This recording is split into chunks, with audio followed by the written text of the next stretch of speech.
আসসালামু আলাইকুম, সবাইকে স্বাগত জানাচ্ছি বিডিভিউজ ইনফোটেইনমেন্টে। আপনাদের সাথে আছে আমি তানজিলা হক।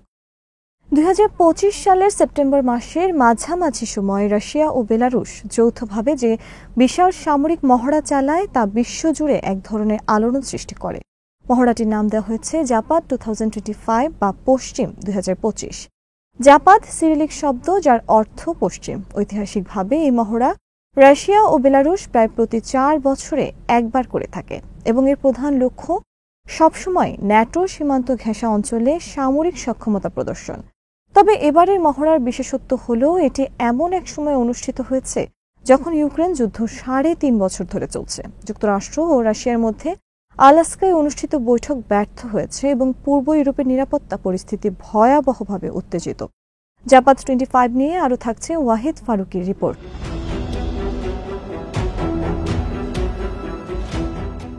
এই মহড়ায় রাশিয়ার প্রেসিডেন্ট ভ্লাদিমির পুতিন নিজে উপস্থিত থেকে পুরো অনুশীলনের একটি বড় অংশ তত্ত্বাবধান করেন। তিনি সামরিক পোশাক পরে নিজনি নভগোরদ অঞ্চলের মলিনো নামক প্রশিক্ষণ কেন্দ্রে উপস্থিত হন। পুতিন রাশিয়ান সেনাবাহিনীর সর্বাধিনায়ক হওয়ায় তার এই উপস্থিতি রাজনৈতিক ও সামরিকভাবে একটি প্রতীকী বার্তা বহন করে। মহড়ায় অংশগ্রহণকারীদের উদ্দেশ্যে বক্তব্য রাখতে গিয়ে তিনি স্পষ্ট ভাষায় বলেন, এর মূল লক্ষ্য হল ইউনিয়ন স্টেট অর্থাৎ রাশিয়া ও বেলারুশের জোট রাষ্ট্র, এর সার্বভৌমত্ব, ভৌগোলিক অখণ্ডতা ও নিরাপত্তা নিশ্চিত করা। কেবল বক্তব্যই নয়, মহড়ার পরিসরও ছিল নজিরবিহীন। রাশিয়ার সরকারি হিসেব অনুযায়ী প্রায় 1 লাখ সৈন্য এতে অংশ নেয়। ব্যবহৃত হয় 10,000 সামরিক সরঞ্জাম ও যানবাহন, যার মধ্যে রয়েছে শত শত ট্যাঙ্ক, সাঁজোয়া যান, কামান, রকেট লঞ্চার এবং সর্বাধুনিক প্রতিরক্ষা ব্যবস্থা। আকাশপথে অংশ নেয় 333টি বিমান, যার মধ্যে ট্যাকটিক্যাল ফাইটার, স্ট্র্যাটেজিক বোমারু বিমান এবং সামরিক পরিবহন বিমান অন্তর্ভুক্ত। সমুদ্রে অংশ নেয় প্রায় 247টি জাহাজ, যার মধ্যে সারফেস ভেসেল, সাবমেরিন এবং সহায়ক নৌযান রয়েছে। আর্কটিক অঞ্চলে একযোগে এই মহড়ার বিস্তার ঘটে, যেখানে রাশিয়ার নৌবাহিনী পারমাণবিক সক্ষমতা সম্পন্ন ক্ষেপণাস্ত্র উৎক্ষেপণের মহড়া চালায়।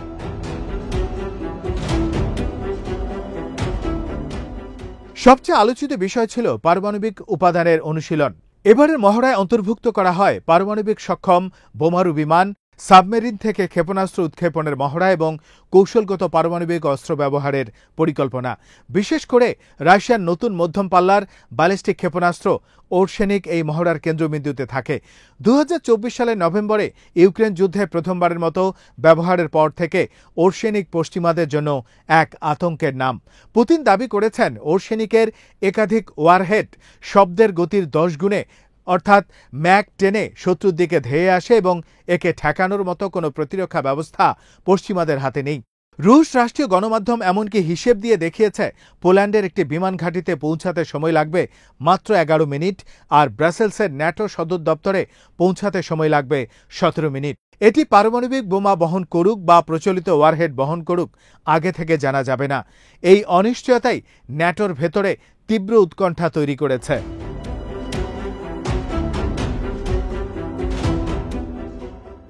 এছাড়া রাশিয়ার প্রতিরক্ষা মন্ত্রণালয় থেকে প্রকাশিত ভিডিওতে দেখা যায় পারমাণবিক সক্ষম বোমারু বিমান উড্ডয়ন করছে, ট্যাকটিক্যাল নিউক্লিয়ার ওয়েপন ব্যবহারের পরিকল্পনা করা হচ্ছে এবং আর্কটিক মহড়ায় হাইপারসনিক জিরকন ক্ষেপণাস্ত্রের উৎক্ষেপণ মহড়া চলছে। বেলারুশের উপ প্রতিরক্ষা মন্ত্রী পাবেল মুরাভেইকো প্রকাশ্যে স্বীকার করেন যে এই মহড়ায় পারমাণবিক অস্ত্র ব্যবহারের পরিকল্পনা অন্তর্ভুক্ত ছিল।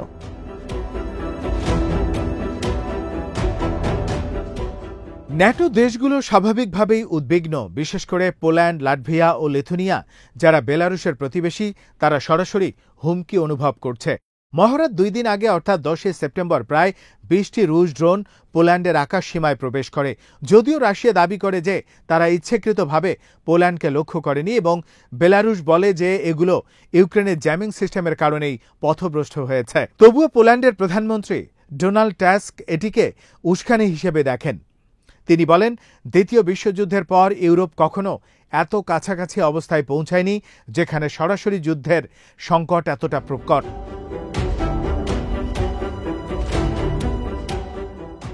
ন্যাটো মহাসচিব মস্কোর এই কর্মকাণ্ডকে বেপরোয়া বলে আখ্যা দেন। তিনি ইস্টার্ন সেন্ট্রি নামের একটি নতুন উদ্যোগের ঘোষণা দেন, যার মাধ্যমে পূর্ব ইউরোপে ন্যাটোর বিমান প্রতিরক্ষা ব্যবস্থা আরও শক্তিশালী করা হবে। তার মতে, রাশিয়ার হাইপারসনিক মিসাইল এখন পুরো ইউরোপকেই একসাথে হুমকির মুখে ফেলেছে। তিনি মন্তব্য করেন, আমরা ৩২টি দেশের জোটে একসাথে রয়েছি এবং বাস্তবিক অর্থে আমরা সবাই এখন পূর্ব ফ্রন্টলাইনে বাস করছি। এই মহড়ায় কেবল রাশিয়া বেলারুশ অংশ নেয়নি। রাশিয়ার দাবি প্রায় ২৫টি বিদেশি প্রতিনিধি দল এতে অংশ নিয়েছে, যার মধ্যে ১৬টি পর্যবেক্ষক হিসেবে এবং ৬টি সামরিক কন্টিনজেন্ট হিসেবে। পশ্চিমা দেশগুলো যদিও বেলারুশের আমন্ত্রণ প্রত্যাখ্যান করেছে, তবুও মার্কিন সামরিক পর্যবেক্ষকরা এতে উপস্থিত ছিলেন। এটি এক প্রকার বার্তা যে ওয়াশিংটন ও মিনস্কের মধ্যে ধীরে ধীরে একটি কূটনৈতিক ঘনিষ্ঠতা তৈরি হচ্ছে। কয়েকদিন আগেই যুক্তরাষ্ট্র ও বেলারুশ একটা সমঝোতায় পৌঁছায়, যার ফলে বেলারুশ ৫২ জন রাজনৈতিক বন্দীকে মুক্তি দেয় এবং বিনিময়ে যুক্তরাষ্ট্র তাদের জাতীয় এয়ারলাইনের উপর থেকে কিছু নিষেধাজ্ঞা তুলে নেয়।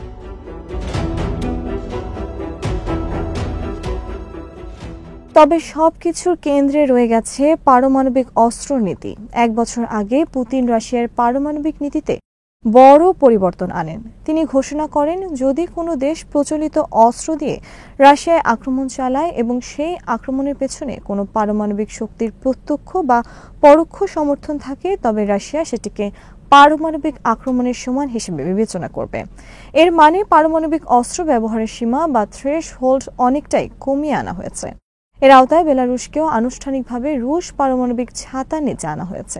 ইতিমধ্যে রাশিয়া বেলারুশে কয়েক ডজন কৌশলগত পারমাণবিক অস্ত্র মোতায়েন করেছে এবং বছরের শেষের দিকে ওরেশনিক ক্ষেপণাস্ত্র সেখানে স্থাপন করবে।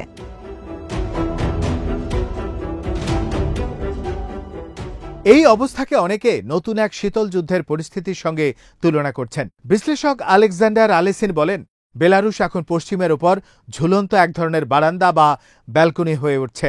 সোভিয়েত আমলে যেমন বেলারুশ ছিল ইউরোপের দিকে তাক করে থাকা সোভিয়েত পারমাণবিক অস্ত্র ভাণ্ডারের সামনের ঘাঁটি, এখন আবার সেই পরিস্থিতি ফিরে আসছে।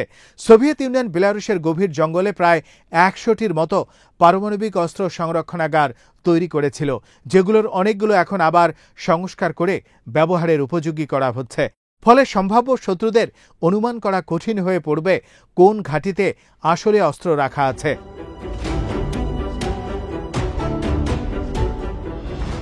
এই অবস্থার ফলে ইউরোপ জুড়ে নিরাপত্তাহীনতা বৃদ্ধি পেয়েছে। একদিকে রাশিয়া বেলারুশ বলছে তারা কেবল নিজেদের সার্বভৌমত্ব রক্ষার প্রস্তুতি নিচ্ছে, অন্যদিকে ন্যাটো মনে করছে এটি আসলে পশ্চিমা দেশগুলোকে ভয় দেখানো ও কৌশলগত সুবিধা আদায়ের প্রচেষ্টা। বাস্তবে সত্যের মাঝামাঝি কিছু থাকতে পারে। ইউক্রেনে দীর্ঘদিন ধরে চলা যুদ্ধ রাশিয়ার অর্থনীতি ও সামরিক শক্তিকে ক্লান্ত করে তুলেছে। তাই এখন তারা মহড়ার মাধ্যমে বার্তা দিতে চাইছে যে তারা এখনও শক্তিশালী এবং প্রয়োজনে পারমাণবিক বিকল্প ব্যবহার করতে দ্বিধা করবে না।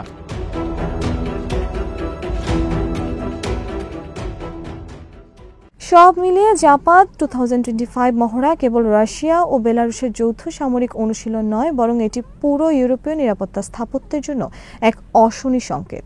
এর মাধ্যমে রাশিয়া প্রমাণ করেছে যে তারা কেবল ইউক্রেনে সীমাবদ্ধ নয়, চাইলেই পুরো ইউরোপকে চাপের মুখে ফেলতে পারে। আর ন্যাটো দেশগুলোও বুঝে গেছে তাদের একতার মধ্যেই টিকে থাকার সম্ভাবনা। এই পরিস্থিতি আবারও শীতল যুদ্ধের যুগের মতো বিভক্ত ইউরোপের ছবি মনে করিয়ে দিচ্ছে, যেখানে একপাশে মস্কো ও তার মিত্ররা, অন্য পাশে ওয়াশিংটন ও ন্যাটো।